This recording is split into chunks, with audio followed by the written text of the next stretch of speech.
Hai semuanya, kembali lagi di Cerita bersama saya, Alina Zia dari Yuk Kita Bicara Public Speaking Course. Gimana nih kabar teman-teman semuanya?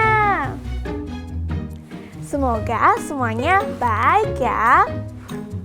Oh iya teman-teman, apakah kalian pernah mendengar cerita yang berjudul Timun Mas?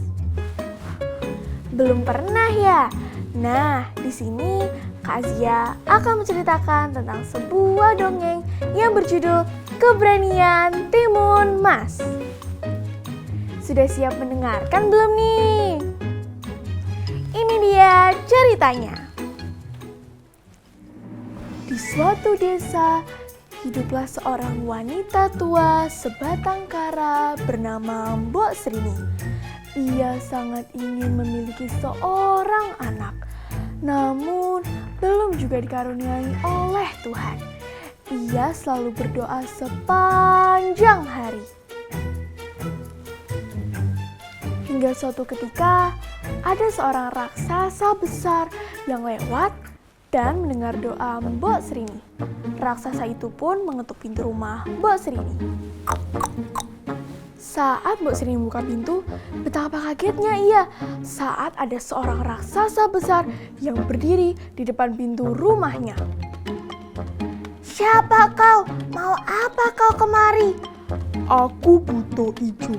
Ku dengar kau ingin memiliki seorang anak. Aku bisa memberikannya padamu, tapi ada syaratnya." "Apa itu syaratnya, Buto?" "Kau harus mengembalikan ia padaku ketika ia berusia 17 tahun.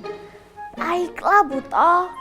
Mbok Srini pun menyetujui perjanjian tersebut dan Buto Ijo memberikan sebuah timun berwarna emas yang harus ia tanam di pekarangan rumahnya.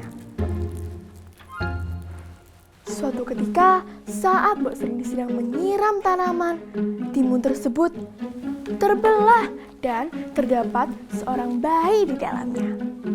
"Wah, timun berwarna emas ini benar-benar bisa menghasilkan bayi. Baiklah, aku akan merawatmu seperti anakku sendiri."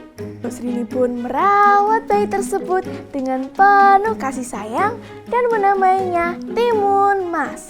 17 tahun kemudian, saat Timun Mas telah tumbuh dewasa, raksasa itu pun datang untuk menagih janji. Serahkan timun mas padaku sekarang, atau aku akan menghancurkan rumahmu." "Aku tidak bisa memberikan anakku padamu, Buto Ijo. Tolong, jangan paksa aku. Beri aku waktu. Aku akan melihat apakah Timun Mas ada di dalam atau sedang pergi." Mbok Srini pun segera memberitahu hal ini kepada Timun Mas. "Aku tidak ingin kau diambil oleh Buto Ijo, Timun Mas. Cepat, segeralah melarikan diri. Ini ada beberapa benda yang mungkin nantinya bisa membantu kamu. Gunakan dengan bijak ya, Nak." Timun Mas menerima biji mentimun, jarum, garam, dan terasi dari ibunya. "Baiklah ibu, aku akan berusaha melawan Buto Ijo." Timun Mas melarikan diri dan Buto Ijo pun mengejarnya. Timun Mas mulai melemparkan benda-benda yang diberikan oleh ibunya.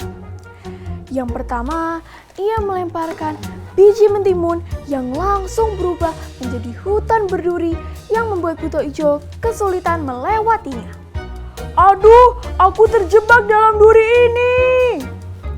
Yang kedua, Timun Mas melemparkan jarum yang langsung berubah menjadi jembatan memanjang yang menghalangi jalan Buto Ijo. "Aduh, aku harus berlari dengan cepat." Yang ketiga, Timun Mas melemparkan terasi yang langsung berubah menjadi lautan terasi yang licin dan membuat Buto Ijo terjatuh. "Aduh, aku tergelincir, tidak mungkin." Dan yang terakhir, Timun Mas melemparkan garam yang langsung berubah menjadi pasir garam yang menyakitkan bagi Buto Ijo. "Tidak, aku tidak bisa lagi mengejarmu." Akhirnya, Timun Mas selamat dan Buto Ijo tidak dapat melanjutkan pengejarannya. Timun Mas pun kembali ke rumah ibunya. Ibu, aku berhasil. Buto Ijo sudah kalah. Dan mereka hidup bahagia selamanya. Tamat. Nah, adik-adik, pesan moral dari cerita Keberanian Tim Emas adalah keberanian dan kejujuran, serta pentingnya menepati janji dan tidak mudah menyerah dalam menghadapi masalah. Sekian cerita dari Kak Zia, sampai jumpa di cerita berikutnya. Bye-bye!